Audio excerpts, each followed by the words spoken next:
ஆண்டவர் முன்னே போகிறார் என்றால் அவர் தம்முடைய தூதனை முன்னே அனுப்புவார்.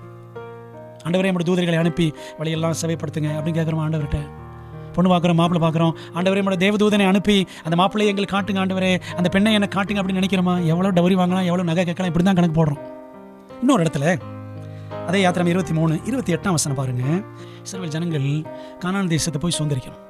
அந்த கானான் தேசத்தில் 7 வித்தியாசமான மக்கள் கூட்டத்தார் இருந்தார்கள். அதை நீங்கள் உபாகமம் 7:1 படிக்கலாம். யார் அந்த 7 கூட்டம் அப்படின்னு. இவங்களெல்லாம் துரத்தி விட வேண்டும். எப்படி துரத்துறது? அப்போ ஆண்டவர் நீங்கள் போய் சண்டை விடுங்க அப்படின்னு வச்சார் திட்டம். அப்படி இல்லை. I will send before you hornets, குளவிகளை அனுப்புவேன். அப்போது வல்ல தூதர்களை அனுப்புகிறார், வழித்துணைகளையும் அனுப்புகிறார். வழித்துணைகள் யாரு? குளவிகளை அனுப்புகிறேன் அப்படின்றார் ஆண்டவர். அப்போ சில நேரங்களில் நாமே ஃபைட் பண்ணி நாமே சண்டை போட்டு ஜெயிச்சு மேலே வரணும் அப்படின்னு நினைக்கிறோம். அப்படி கிடையாது. யுத்தம் கர்த்தருடையது. கர்த்தர் உங்களுக்காக யுத்தம் பண்ணுவார், நீங்கள் சும்மா இருப்பீர்கள். பைபிள் சொல்லுதில்ல. இப்போ சும்மா இருப்பீங்கன்னா சும்மா இருக்க அர்த்தம் கிடையாது.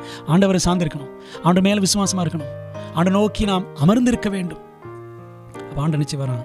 அவர் நமக்கு முன்னே போய், அதாவது தூதர்களை அனுப்பி, வழித்துணைகள். ஒருவேளை இந்த காலத்தில் ஆண்டு குளவிகள் அனுப்புகிறார் இல்லையோ, ஆண்டு வேற ஏதாவது வழி பண்ணுவாருங்க. ஏதாவது ஒரு வழி பண்ணி அவர் வழித்துணைகளை நமக்காக ஏற்படுத்தி கொடுத்து நமக்கு உதவி செய்வார்.